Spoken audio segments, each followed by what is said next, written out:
I didn't see nothing. Anyway, we are already live now, so if you're viewing us, thank you for joining us. We're trying to go live directly to Facebook, but it didn't work. So you're welcome to Opinion Sharers. If you're a little bit new here. So we need the link now to share. Yes. The link could have already been on Facebook even, but let me see if I can get it. It's not even showing notification on Facebook now. Usually it shows. Yeah, but we're already live now.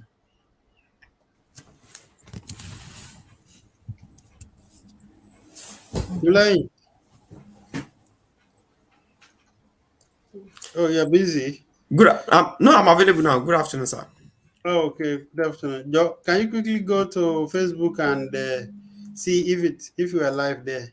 Because Okay, it's showing sir. you live here now, almost 2 minutes ago.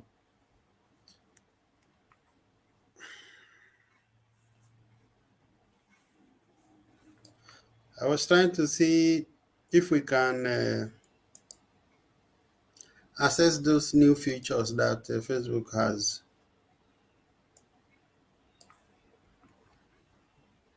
We are not on right now. We are not? No. Oh, okay. Showing live on Facebook. Seems you are not. You went from the wrong side of the bed today.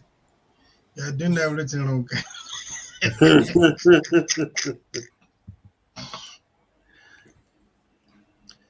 It says I should connect to Facebook, but I was connected. So I guess we are live to YouTube and Twitter. So what are you gonna do? Okay, now we are on Facebook. Are you sure? Yeah, we're on Facebook. Somebody is even watching us from Facebook now. Well, Yeah, let me Because see if it I tells me that this yeah. content Okay. is not. Yeah. It's there. you can find it. Okay.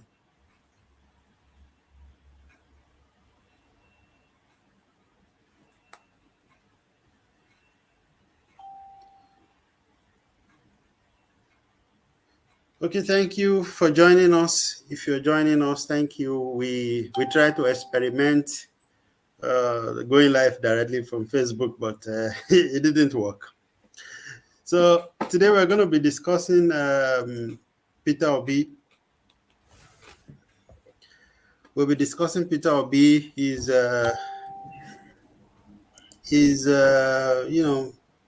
manifesto, especially relating to his interview a few days ago, which he refused to reveal what he will do when it comes to security or insecurity. So let's introduce ourselves just briefly before we proceed. Let's start with Village Boy. Thank you. It's good to be here again. I'm the village boy. Okay, thank you, sir. Alade Okomo, thank you very much. He said you guys are live. Timlain. Good afternoon from here. I am Timileyo Gotuyaki. Okay, Timlain. So I was particularly interested in that, in how he responded to that question. If you have seen it, he said, even if you put gun in my head, that I will not say what I'm going to do. So, and it depends on your individuality. You might see it as being off. You might see it as not being prepared. You might see it as not being or trying to be discreet. So I want to ask for our opinion here. Village Boy, what do you think? I think I look it from so many perspectives, and I ask myself that in assessing the thing, I should first be not carried away. I don't want to be emotional about it. I just want to say, okay, what was he doing? I mean, it's of course, security itself is a very complex issue that I don't think that is something that you have to overtly, talk about in the public. That is one. But the other side of the coin is like, okay, if he's evasive in his in his response, how do we hold him accountable if nothing is done? We know that those who have come out clearly, we are still not holding them accountable anyway. So then, unfortunately, the journalist trickishly made him to answer a question he did not intend to answer. So he said, okay, are you going to be firing the chief of staff like that always? And he fell into that trap. And that is, you see, I think his publicist should be able to sit him down and ask him to watch out for the follow-up questions. Even when you, with journalism, when you dodge one question, they come with even more subtle but more devastating question. What he's saying is sending a signal to the security hierarchy that this guy is coming to destabilize us. Because you may think he's an innocent, he did not affirm or deny it, but that is the impression he gave that, okay, when he was talking that people must be responsive and responsible. So it's simply saying that, okay, what that question is indicating is that, okay, you blame the head of the security agency for every lapses, meaning that maybe every week, every day you are changing heads. Of course, the service a kind of instability. But again, that could create a situation whereby I already prepare to frustrate from beginning, because this guy has said he's going to be chopping our heads. So, and because of, they say in nature, the first law of nature is self-preservation. So the moment he said he was not going to that, maybe he could have simply said, okay, look, gentlemen, this is not the kind of strategy you speak about in the public, but we are working on, we are developing a strategy that we believe will work. Maybe that could have been a better answer than saying that if they put gun to his head, he will not repeat. And he also was trying that he's going to be firing, though he did not say his body language affirmed that they will be firing chief of service chiefs like that, changing them like it's changing cloth. And I think that might be a wrong message. Nonetheless, not that it's not needed, but again, it's you don't want to review your strategy, but you are inadvertently calling that, hey, I'm bringing this guy's head to the chopping block. I think the answer is a bit smart. I think I will agree with that. It doesn't make sense actually to start talking about security strategy, not from a security expert, maybe a security consultant. You can bring a security consultant to the live TV and ask him to give you strategy that he thinks might work in Nigeria. But you cannot bring somebody who is aspiring to be the chief of CIS, the chief, what they call it, commander-in-chief, a prospective commander-in-chief. You can't ask him to reveal his strategy to you. Those strategies will be dead before arrive, or dead on arrival. Even before arriving, it will be dead. They would have counter and shred whatever strategy he discussed openly before even he has the opportunity to even think of implementing them. Yes, the answer is I think for that one, not revealing is good, but it doesn't have to say if you put a gun in his head, that's not necessary. Strategically, we have to say, this is not a thing that you discuss in the public, but I can assure you, we are developing, what we believe a workable strategy to tackle a problem we have already identified. That would have been simple. No need for gun or whatever. Okay. That's my Timlain. view anyway. Yeah, I understand. Timlain, do you think he was being evasive, or you think that was wise? Like many people, including those supporting Obi and those who are not. I think I partly share Village Boys' sentiment by saying he was trying to be smart with the question, especially because he quoted advanced countries' security systems. He said when the US wanted to invade some other countries, they never mentioned what their strategy would be or how they would go about it. And that's a very good reference. If he was truly being smart about it, if that means it's not being evasive. I mean, one thing he mentioned that we can hold on to is that he said, I will be in charge and I will do it. That's number one. Even if we say he's trying to be evasive, with that statement, we can hold him accountable. He said he was going to do it. Number two, he mentioned something, and that's where the subtle follow-up question that Village Boy was mentioning was coming from that. He said, you have to do it. He said somebody in the UK actually stepped down, resigned. He mentioned cases of people that are not capable. That's why he kept on hammering on we have to look for competence, antecedents. We have to look for the person that we can trust. And now he's saying is preaching a message of hope for Nigerians. So what I believe, this might be because I partly support him some way in my subconscious, and I have to say I might be biased to an extent, but the truth is that he mentioned, and these things are documented. I mean, we all saw the video. These things are documented, and he said something again that we are going to be responsible. We can go back to the video and play it. He said, whatever decision we make, we are going to be responsible for it. So, and that's the kind of things the youth want to hear these days. Like, tell us you are going to be responsible, not someone that will come on that will come on board and after 8 years will still be blaming Goodluck Jonathan for flood, will still be blaming people for things that are happening today. I mean, you have you have 6 years to have settled whatever change you said you are bringing to Nigerians, to have settled it, and this is like half a decade already. So if you are unable to do it, just say you are incompetent and stop talking about Jonathan.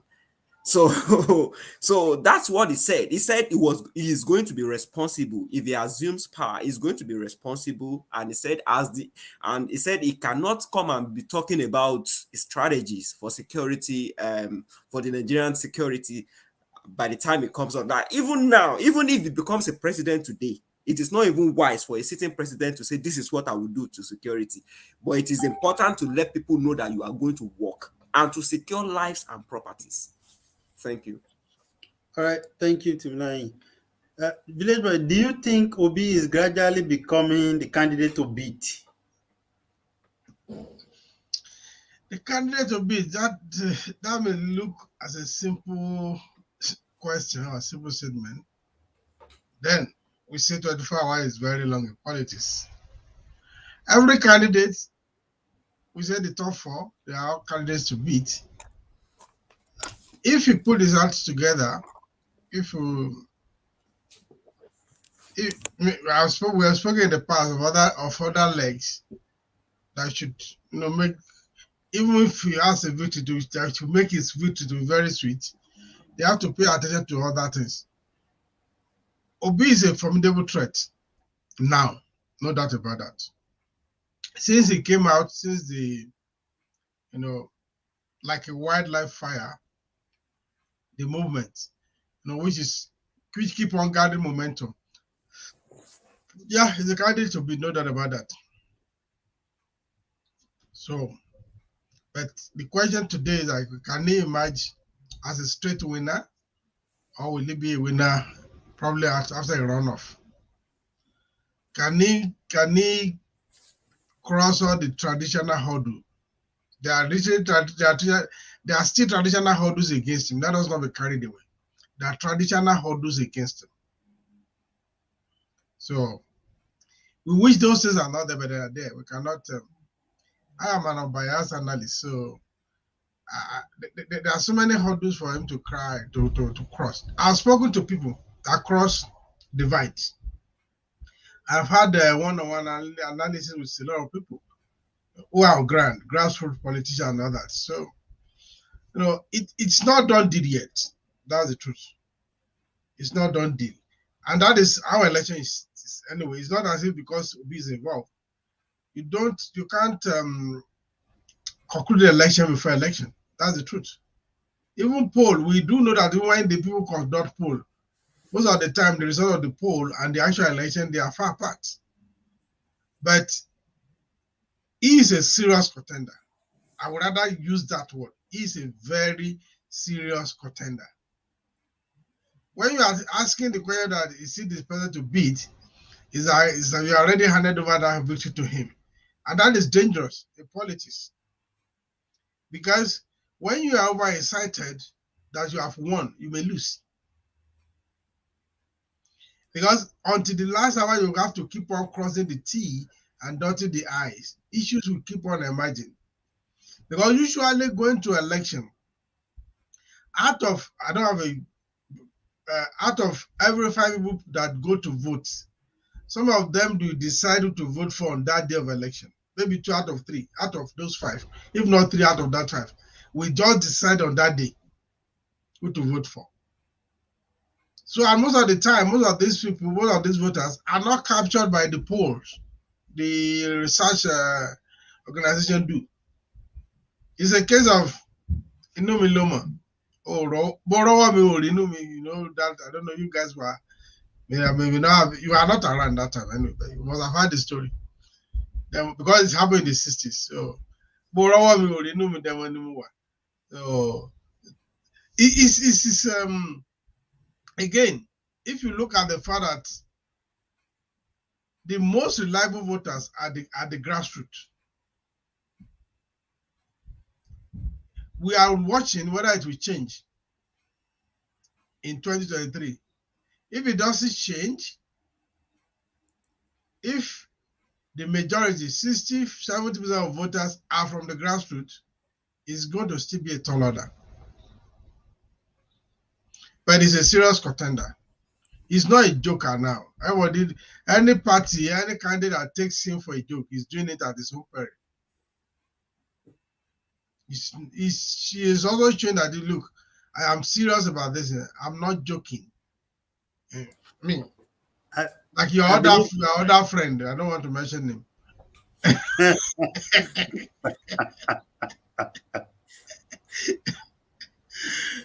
No, it's not a joker. It's a serious contender.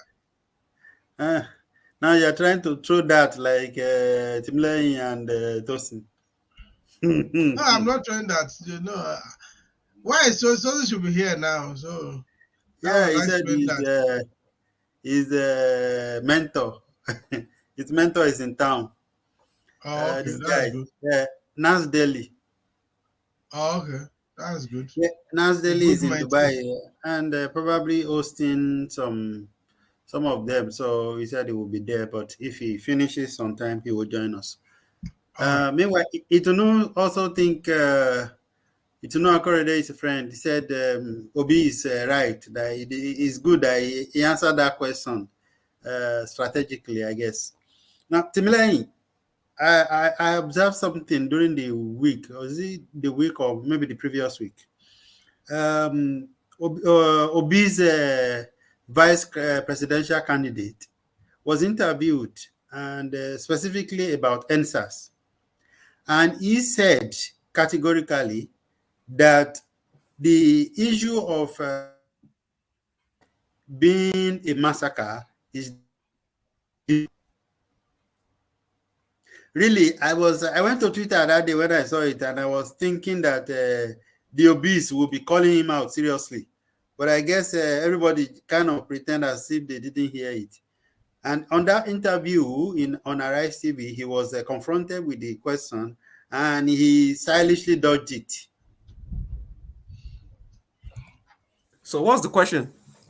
The question is, what do you perceive this as a possible challenge in terms of the difference between this in belief or perception of these people, these two candidates who are contesting on the same ticket, if perhaps they win, are you sure we're not going to see a lot of this kind of difference in perception and opinion in their government?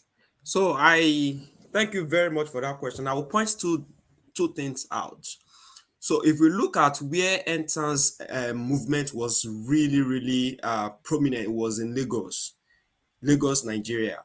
And this person we are talking about, the vice presidential candidate for the Labour Party, is from the north, and not just yes. So most people in the, you are smiling already. Let me just land.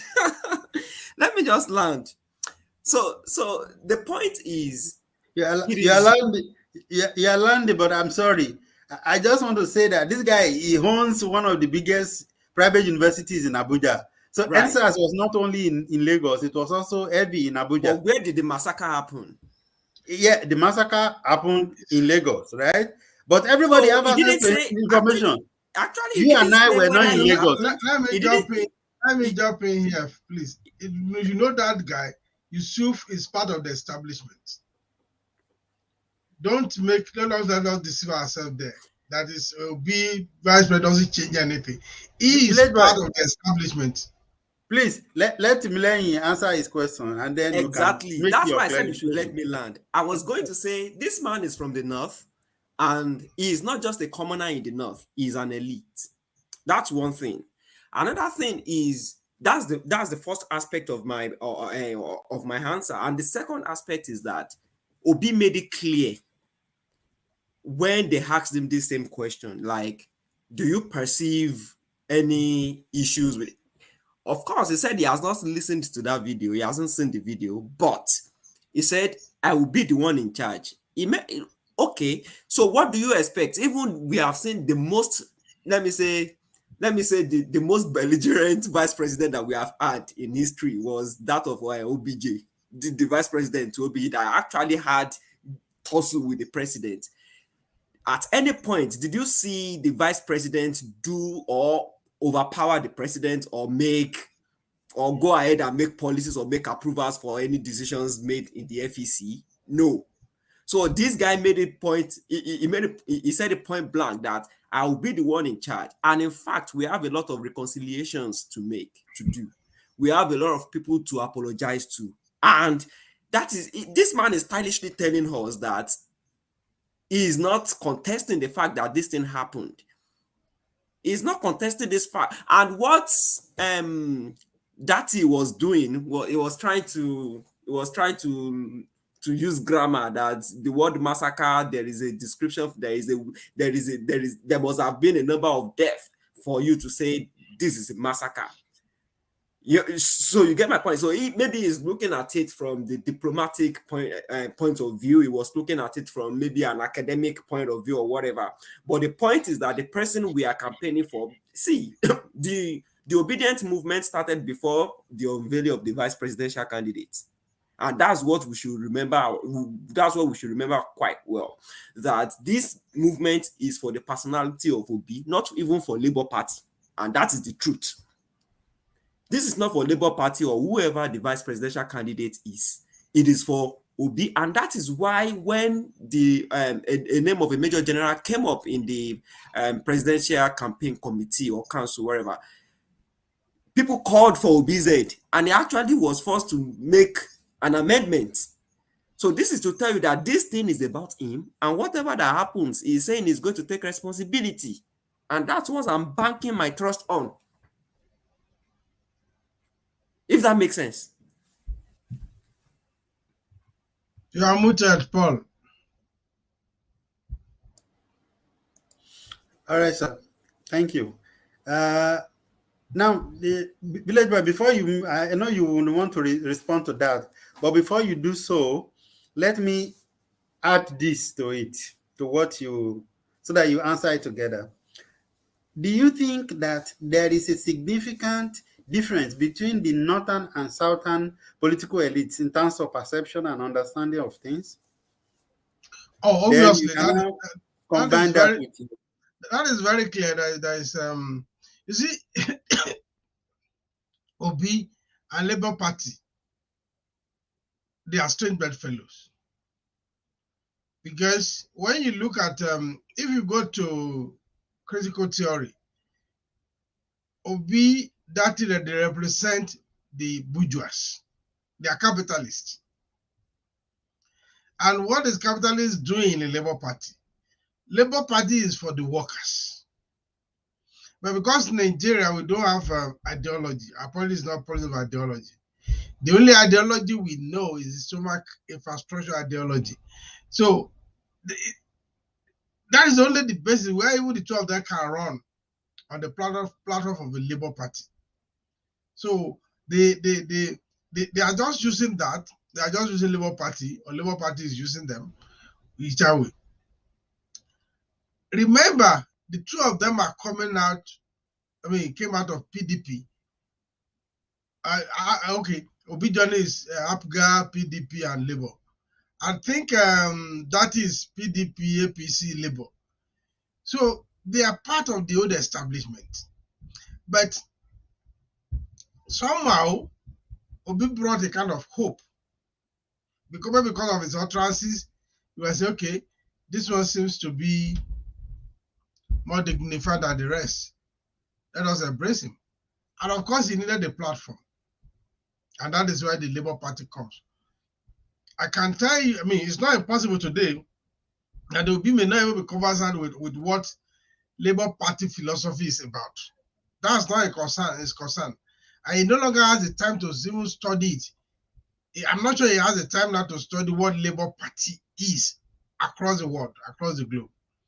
So, from time,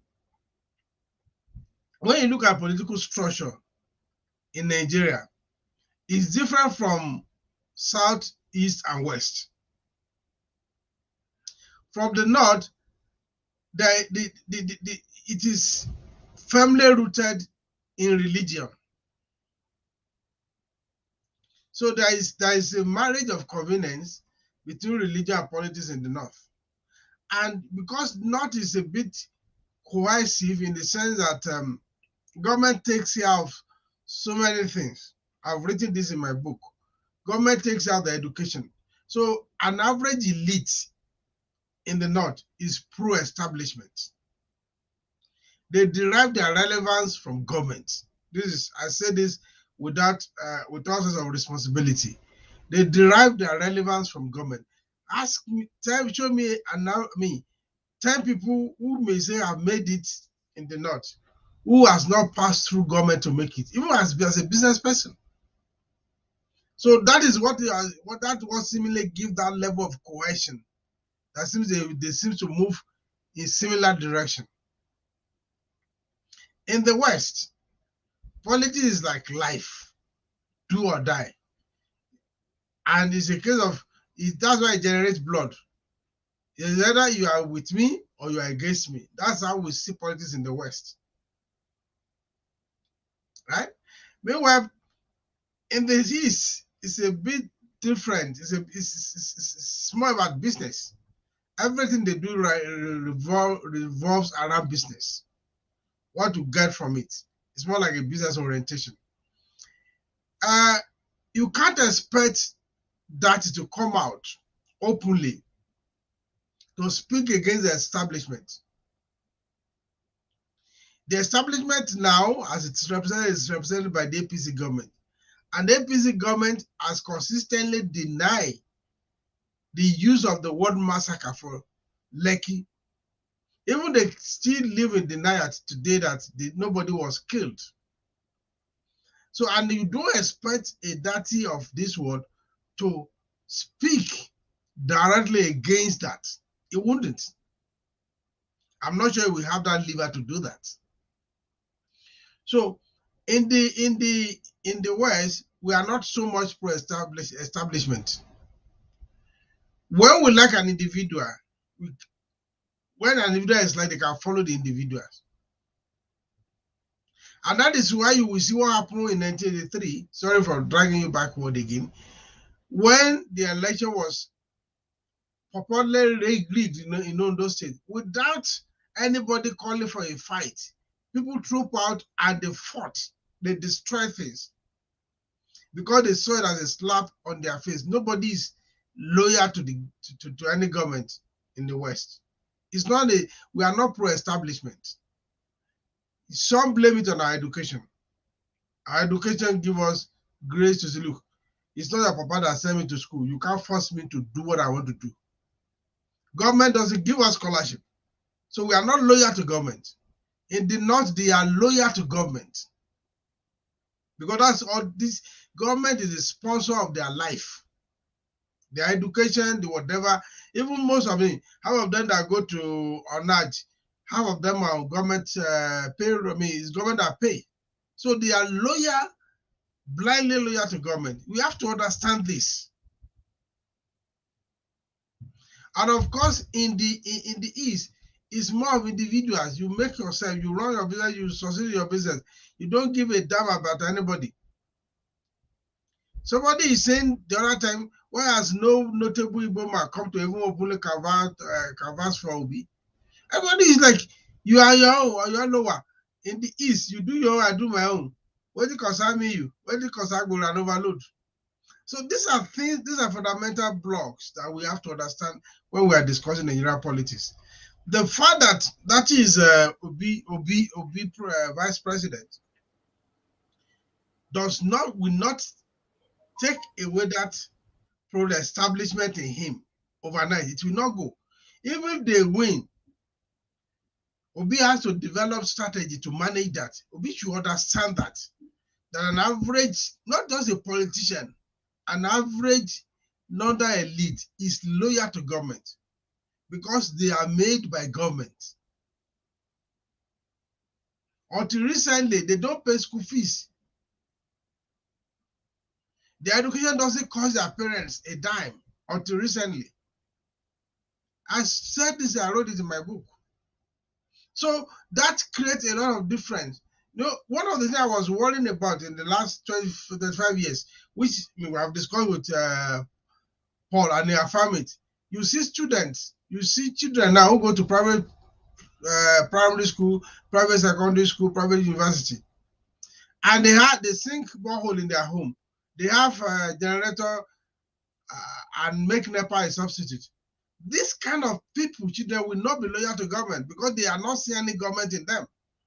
They don't feel the impact of government. They go to private hospital. They go to private clinic. Everything about their life is private, private, private. Those are the things that have separated the North from the South. That is why the South is less pro-government, because they don't benefit from government. There's no impact of government in their lives. And it's a natural thing for a human being to tilt towards, I mean, the one that play with the child is the one the child will know. When you come, you will go and jump at you because you always play with the child. Or the one that give the child goody goody. So the one that is always coming and with strong face, and the child will run away from the person. So that is pro-establishment, and it's not going to change. So if they win, Obi has to develop a specific strategy to manage him. Okay, I hope the obedient and their managers are taking notes. Sorry. What notes? I mean, what notes? Like, anyway, let's be sincere. Do you want, just because Dati is now Obi's vice presidential candidate, do we remove his northerness from him? Or it's not possible? It is not possible. And where I was actually headed before you cut me short was exactly where Village Boy landed, because I was going to mention that where did this thing happen? The reality of NSAS is different from that which happened in the South, is different from that which the northern people experienced. It's quite different. Even the case of police brutality is different. We live in two different worlds. even though we are in the same country. It's different. The way people perceive police when they are stopped in the south is different from when they are stopped in the north. So we need to understand all of these fundamental things. The fact that he is now a running mate to Obi would not change anything about his nature, about his personality. The point is who is in charge. And we have to take that very seriously, because I think Obi is just too accessible to Nigerians, honestly speaking. And it is very unconventional for Nigerian politicians. I mean, we see all of them make decisions. Someone is running on Muslim ticket, is running on. I mean, we have seen all sorts of things that the Nigerian politicians do out of pride, out of overconfidence, that it is sure for them. So, and there is no way you will say Obi is not different from other politicians if he doesn't pick a northern candidate. And who is he going to pick in the north? Okay, I agree with you, Timilai. But I wanted to ask you, I don't know if you have the knowledge of how crude is extracted and perhaps moved or sold in Nigeria, because of the news of massive theft that is believed to have been happening in Nigeria. Initially, when you hear of, personally, when I hear of crude theft in Nigeria, I usually imagine that, okay, maybe those ones that those local people are cooking in a tank, or maybe they are just cooking in some abandoned buildings in the abete, But then now seeing videos of pipe being attached to the main pipe of NNPC and pipe to the sea where they are being loaded to ship. It kind of surprised me. And this is not one, not two, not three. And some people are speculating that this thing has been there even for more than, some people say 9 years, and some so-called experts say, how do you know it is 9 years? It could have been there for more than 15 years. It could have been there for as long.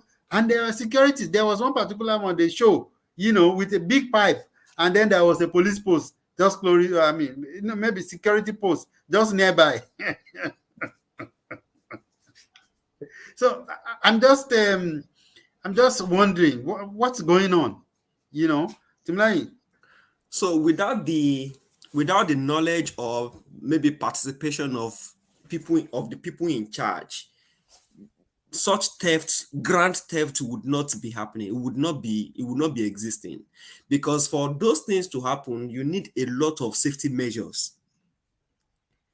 You need process engineers, petroleum engineers. At this point, you don't even need geologists, because what you need is just the product. It's not how to extract it at this point. This product is in pipe already and people are extracting it. So people that really know what they are doing, that went to school to study it, are those doing it. Because it is when these local palm wine oil tappers, when they are tapping their own, that's where you will see fire.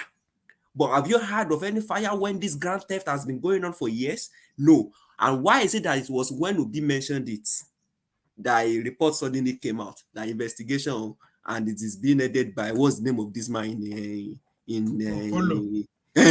was not that one, that was a thief. Government Kampolo. Yeah. So all of these things scream corruption from the top. So it is not about some people just tapping oil. If locals, amateurs do that thing, they will get burnt. They will get burnt. So it must have been with the backing of people who really are in charge of how things are going in Nigeria. And that is why we should be tired of this kind of dispensation. So see, the fact is, I am not even saying Obi is the best president Nigeria can have, but it is the only glimpse of hope. He is different. He brings about an alternative. That's the point. There is nothing special about that man. He's just an ordinary human being. There is nothing special or spectacular about him. The point is, he's just different from the rest. Why? Because he is accessible. He is accessible, and this is what people have been saying about the way Iran is government in Anambra, that it was accessible to people. So why is it that it was when this man mentioned it that some local thug, international thug, will come out and say they found something, and it has been going on and they now have to say 9 years so that APC will now be excluded from the shifting goalpost all the time. So me, I would just say that it is a collaborative work of thieves, senior thieves, executive thieves, and then thieves in command. So that's just the point. That's just the point. Okay, I want Village Boy to use his Agbalagba knowledge in assessing this. Okay. Do you think it is something recent or that this thing has been ongoing? After all, we know that billions have been made and we can't find it, or is it that some people in NNPC or is it some people in government that could have, authorized this, or should we just blame it on the security apparatus? Okay, I think I want this thing. We have to understand something. Oil bunkering is both legal and illegal. And if you are familiar with Nigerian press, they've been talking about oil bunkering for, if I could remember, for over 20 years. So there is a legal. You get license for oil bunkering, legalized, but oil stealing has been going on. Maybe if not as far back as they've been, generating oil in commercial quantity.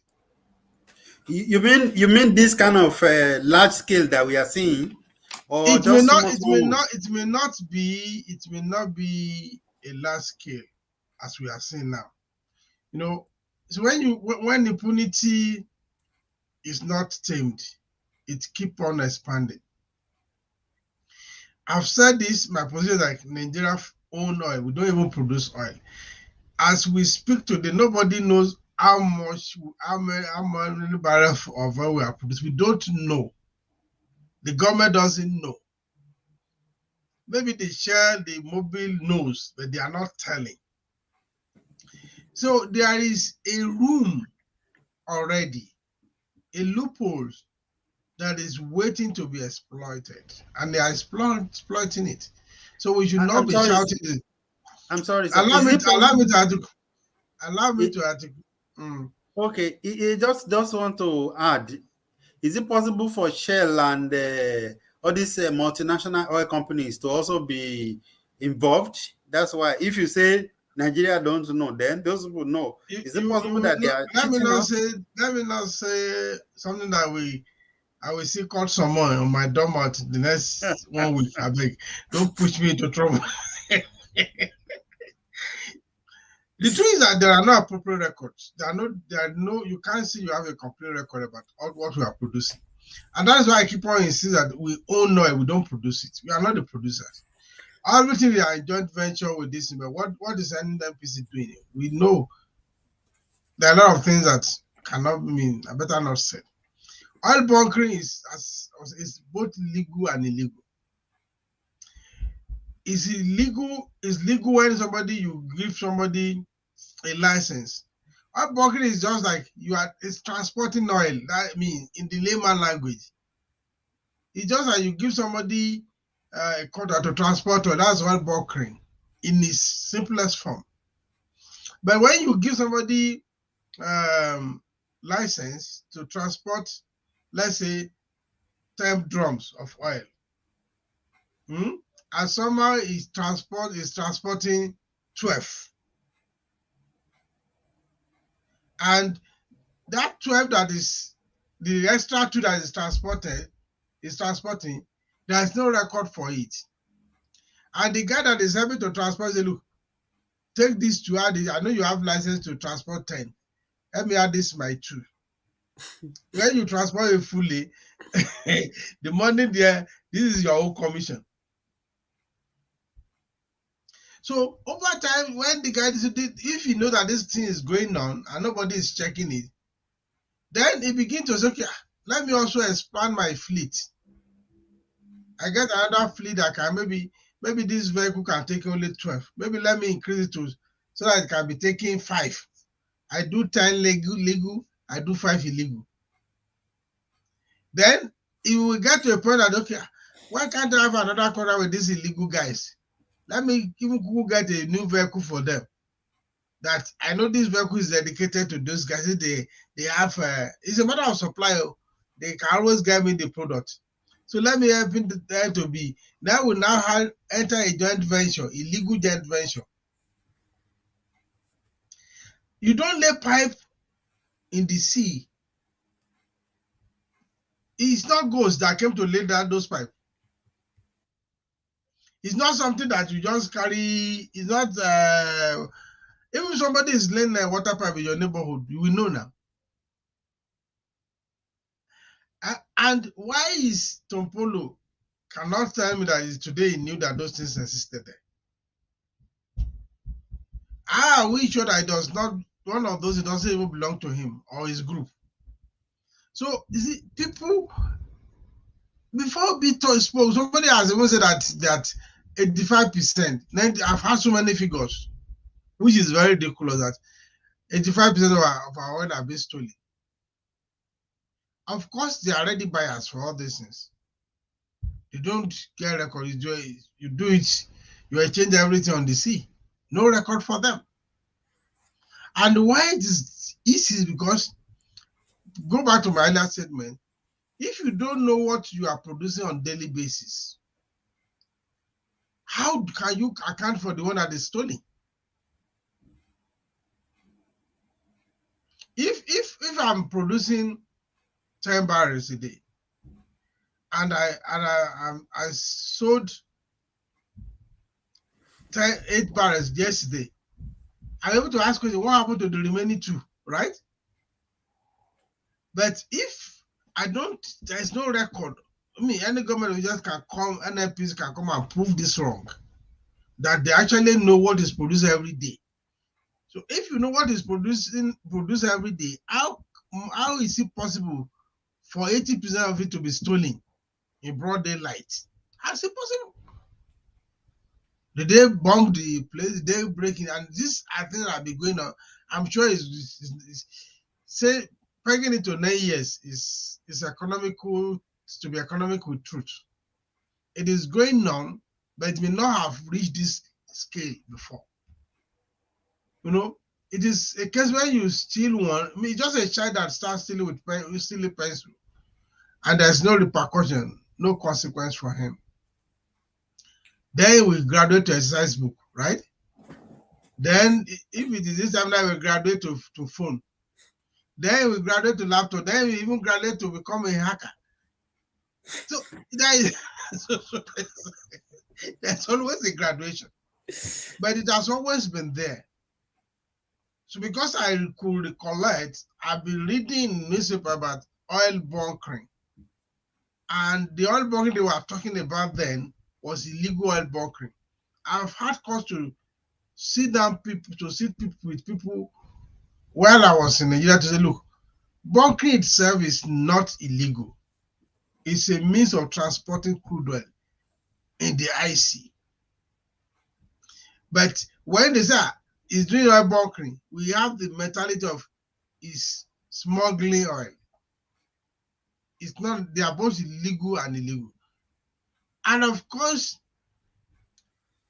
security people that are there, that are watching this thing, they are eating from that illegality. Have you seen, show me a security that is assigned to all this pipeline that is not having multiple properties across Nigeria, that is not riding the latest luxury car? Even a sergeant, even a corporal, because people lobby to be there. And the money they command, you will know. Sometimes money smells, right? There's much you can hide money, right? If you have it. So the money we protest that you should not be hiding it too much. So they know, just like we say in that in the neighborhood, the police know all the thieves. This is a perception. It may not be true, but we hold on to that. There is no how somebody can be a big time armed robber in a community and the police will not know that it's an armed robber. I'm not so sure. These are fundamental things. There is so much impunity in our system. I don't know. It's not a new thing. It's been there. Do we want to address it now? I don't know. Yeah, when I heard about this, when I saw all of this ulabalu about oil bunkering, new pipes being discovered, virtually every day or every day of the week. I remember in Nigeria the way you see people spend money, you wonder. Now that I live outside of Nigeria, I know. I kind of can relate to the fact that okay, if people in these places can't spend the way we spend, then something must be wrong with the sources of those money. People will, even though we like to deceive ourselves and say, oh, Otisho go on you that this person has done something. There is some supernatural power is bringing money to that person in this house and all of that. I remember somewhere where I worked, I don't want to mention, before, close to the Nigerian port. You see people coming to do business with us there. It is easy for them to give you 500, 1,000 as a dash or gift every day. And you wonder, now, in those days, we just assume it is blessing, or these people are very generous. I say Bezoluwa now. Yeah. But now I just find out everybody is accountable for whatever they own or whatever they earn and spend now, compared to the way it is or it was in Nigeria. I don't know if there are still people that have that kind of money in those days. Anyway, we pray that there will be healing. That maybe somewhere, sometimes there will be a government or a leader in Nigeria who would bring sanctity. That there will be dignity of labor. That people will spend and stay within their means. I hope, probably that will happen. Now we have the opportunity to do that. You mean the OB candidacy, Whatever right? the case may be, we have the opportunity to choose the right leaders. Before it used to be you choosing between a senior advocate of the devil and the devil's personal assistant. But right now, it looks like someone is calling themselves, a convert, a new convert. So, well, I don't share the same optimism with you because this is not it's not so much an individual person. The truth that even if we become president, unless we can have many obese in strategic places, yeah, we need more than one. We need close to 1 million obese to be able to succeed. and then we are saying it's not possible, right? I'm not saying it's not possible. I'm not overly optimistic. I'm not. No, the question: a good leader should be able to replicate himself. How many obese will be producing now? We should also ask him. Yeah, but I think he is gradually attracting some highly credible personalities. Is he attracting them or producing them? Well, it was from there, right? For now, he can only attract. For now, he can only attract. I'm hoping if he gets to power, Village boy, how would he produce when someone has not become a president right now? How would he produce? He would have started since the time when he became governor. I'm not going backward. He knew these things, so that's the time he should have laid. Maybe he didn't think of becoming president at that time.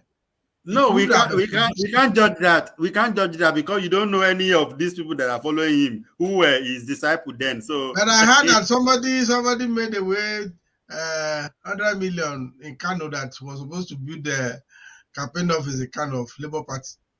and ran the camp to APC and went away with the money. I did not hear that one. No, it's only village boy that has heard about that I one. heard it, and I hear news now. It's only village. It's only village. Have you heard it, Mr. Paul? No, I haven't. It's only village boy that has. No, Okay. One no. of the one of Eti the Obalo- one, Eti one of Obalile, the Eti APC Obaloko ni. one of the APC people that village boy has had one-on-one meeting with, or one of No, Atiku somebody. people, I don't know they whether are I've the ones that deleted are it, because telling you. sometimes I have so many I delete some of If them. they are bold It enough, was they will go actually and a publish message. it. Somebody sent the message to me actually. I don't know whether I've deleted. If I have not deleted, I will send it to you guys. Anyway, before we go, I want us to quickly do torchlight this matter. Do you think PDP or Atiku's camp is gradually crumbling? Earlier today, I saw an interview with Olisa Metu, who said he has resigned from partisan politics. I'm still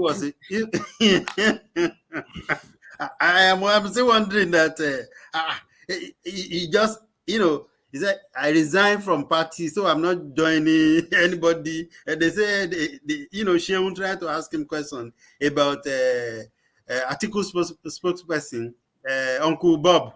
He said, no, he said that is his opinion. I don't want to say anything about PDP. So I'm just wondering, Village Boy, look at Autumn coming out and his own guys. I know that those interviews must have been staged or must have been arranged. People, they say they are the people of Benue State saying that unless Atiku come to apologize to their governor, he's not going to get vote from them. And then Governor Autumn himself said Atiku is perhaps representing the Métis Ala people. And Wike also, seemingly is getting stronger in his camp, and they are not backing down.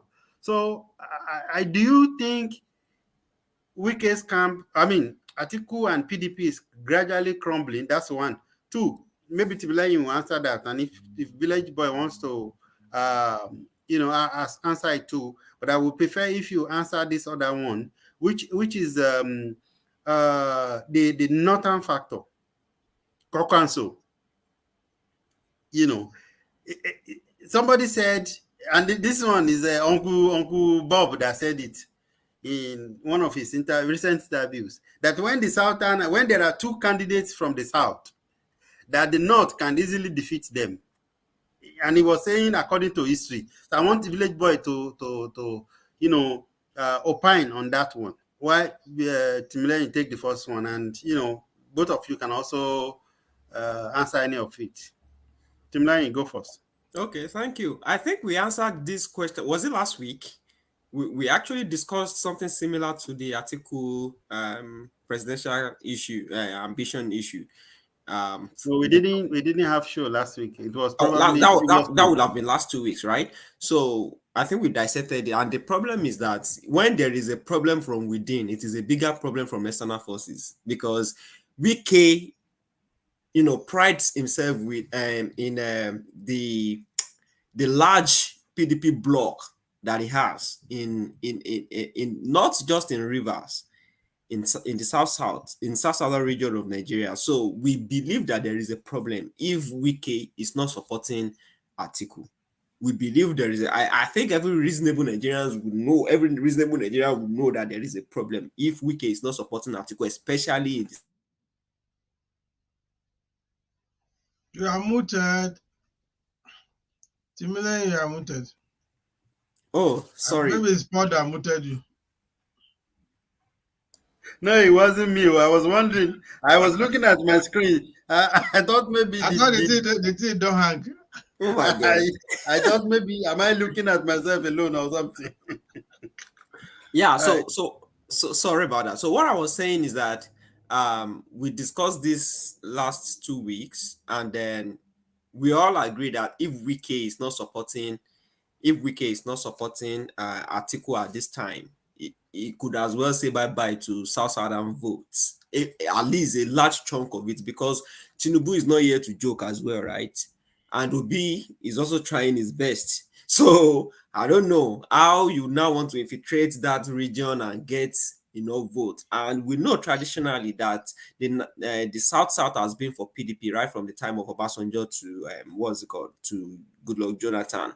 So if at this point Wike is saying no, and we saw how Wike fought his estranged what's it called? It's estranged godfather.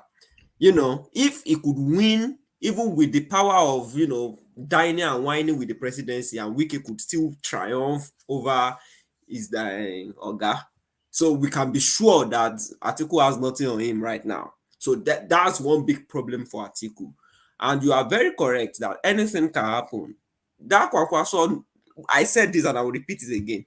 I said it last 2 weeks that Kwakwaso knows himself that, because have you seen him in Osun State to campaign? Have you seen him in Lagos to campaign? That man is just a low-hanging fruit for one politician somewhere.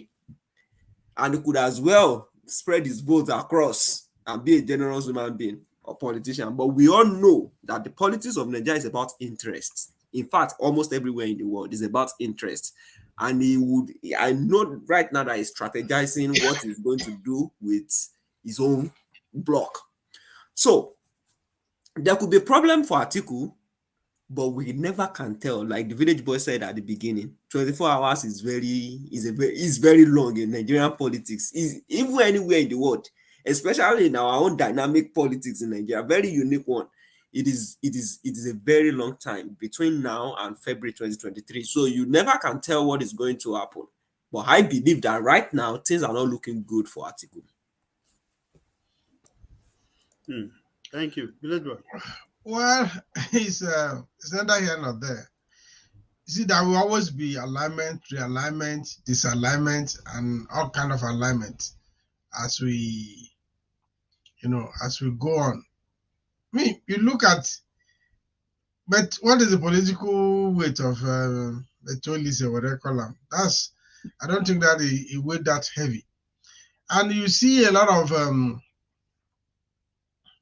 things we see going on, but you may say that the kind of noise we expect from Atiku's camp by this time is actually not there.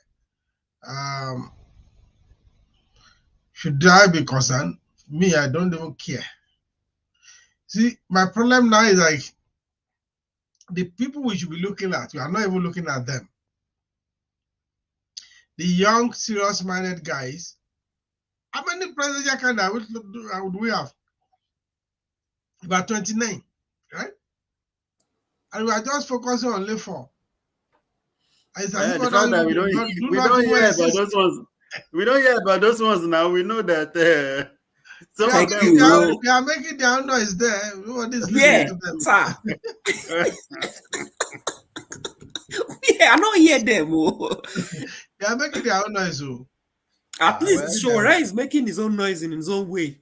The STP guy is also making a lot of noise too. He's going a lot of. But the truth is that it doesn't look well for Atiku's camp. So, and again, Wike is very erratic. You can't bet your dollar on Wike what he will do the next moment. But what he has done, he has been consistent though. He has been consistent, but then that doesn't take his being an erratic person. Tomorrow he can say, okay, we have settled. There was a time they went to London now to go and settle. We thought it was all over. Then he came and he started. Okay, if they say today, he said his condition, you should resign as a chairman. If I use okay, I want to resign. I resign to them. Okay, we can bring another chairman for us. Supposing without change thing, usually when things happen like this, and there is history behind it, let me unfortunately use the history in Ekiti for you. When they made a way out of the head Oba of Ekiti land, the owner of Fortune was angry because he was senior to Iwi then. But the colonial master made the head of Ekiti Obas, and it was law, it was gazetted. So he now pulled his kingdom, we call it Moba Kingdom, he pulled them to Kwara State.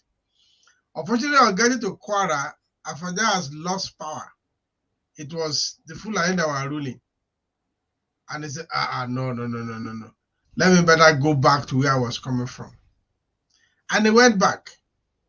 But he could not come back with everybody that he went with. That is why today we have the local government in Kwara State. People of Moba Kingdom that he put to Ilori then, he did not return with all of them. Others say, we are not going back. They settle in Kwara today. That is why you see have Ekiti local government in Kwara State. They should be in Ekiti State or Delhi, if not because of that action. Even if Wike say, okay, I forgive Atiku today, he can't, the people he has pulled away, he won't be able to pull all of them back. That is the story I'm trying to establish there. But this is still a pendulum, not daily memory. Oh no, I mean the real pendulum in the dictionary now. It's still swinging. Nobody knows where it will land. Nobody can predict anything because a lot will still happen. By the time we enter maybe December, January now, activity will heighten more.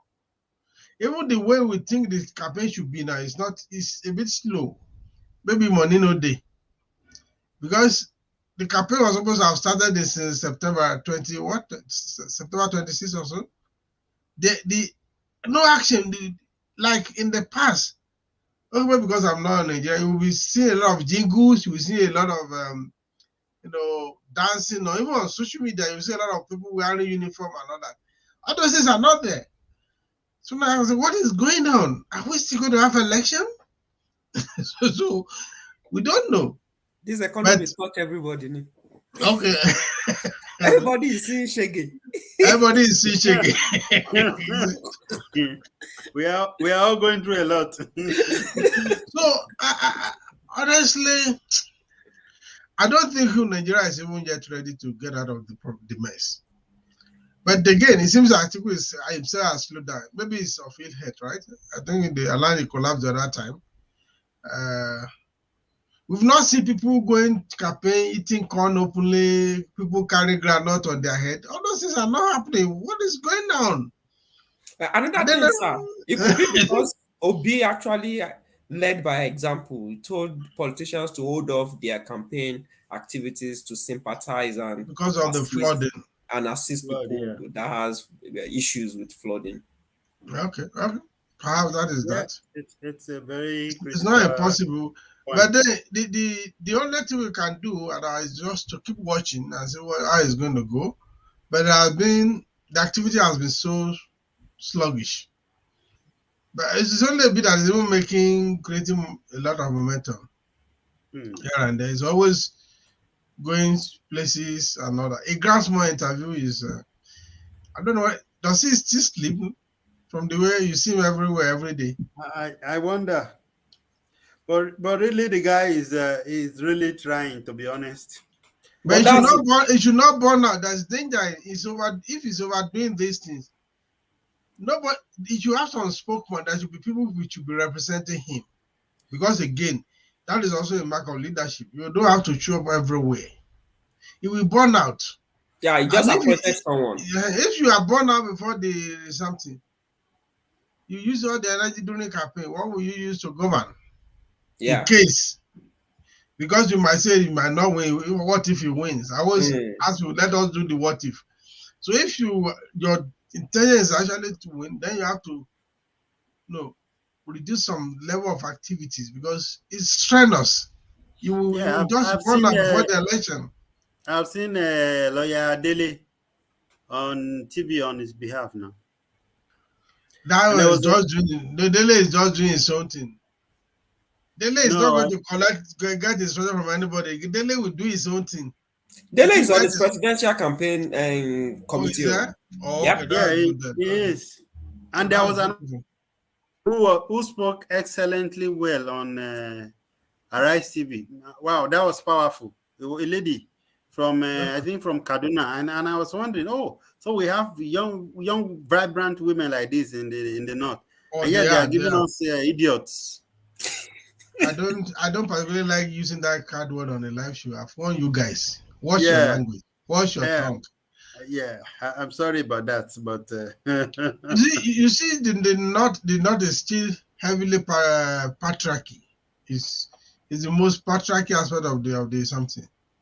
They have little or no regard for the women folk. They are second class citizens, if not third. Hmm. Um, we know yeah, this. These are cultural hurdles that I was talking about. They are there. I watched the interview. I really loved it, and I was just wondering, this is vibrant. There are many of them. Silent minority, Yeah. but powerful. So I guess we have to close now. We've been here for 1 hour 10 minutes.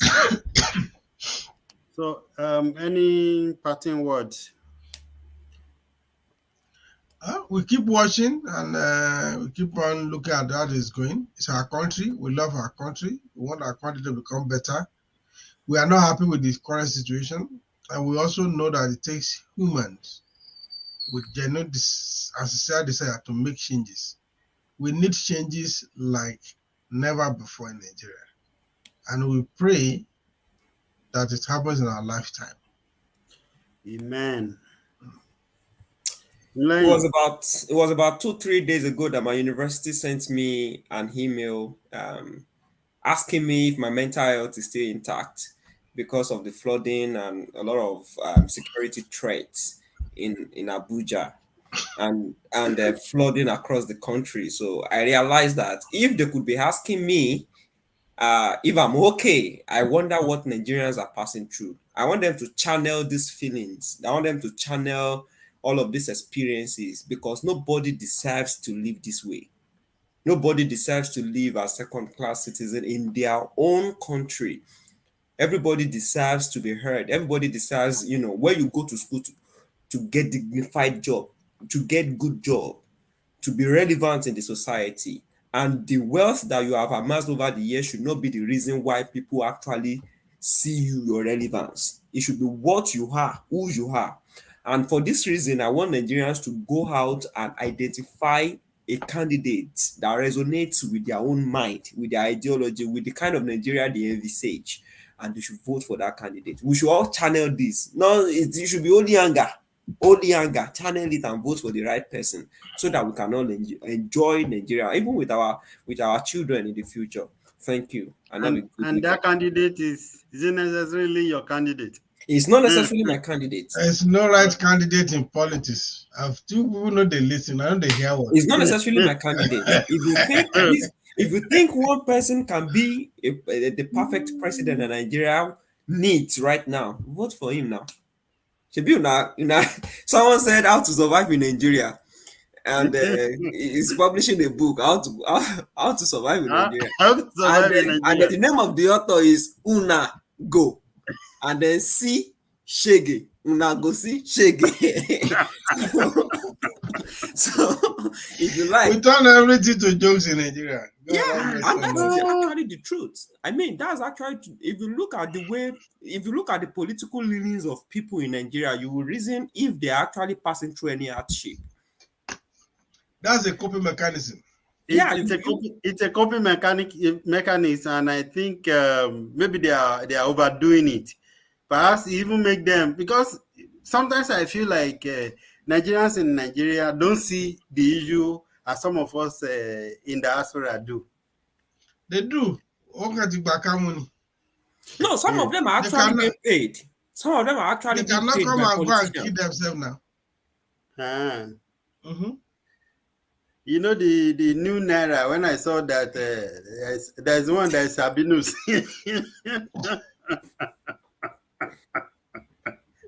Sabinus and That's a guy. Even Portable made it. yeah. But there's a discordant note now. The government said they are not aware. I don't know. No, The Minister of Finance said that CBN did not carry them along. yeah. I think How that's is that going to possible? Okay, that's going to that's another topic. that's going to be Yeah, we discussed that maybe next week. Let's watch the event during the week and see Yeah, anything. whether we know that another story probably will be there. It's going to be This one very will not. interesting. It's It's in going to be very Nigeria. interesting. Only good day now. Anyway, thank you for joining us today. It's Opinion Sharers, where we discuss issues that concern Nigeria and Nigerians, both home and abroad. If you want to join us on the show as a guest, please do reach out to us through any of our media platforms, or you send us an email. We will be back again next Saturday. It's usually 5 p.m. Nigerian time. Thank you very, very much. My guest has been Dr. Bolu Tife Luadele from Canada and Tim Lane, a soon-to-be doctor Well, from Canada, and myself here. So thank you, thank you, thank you, thank you. Please help us share the link and drop your comments. Feel free to express yourself, like and like and comment whether you agree or disagree. It is allowed. Thank you very much. We'll be back again next week. Bye thank for now. goodbye.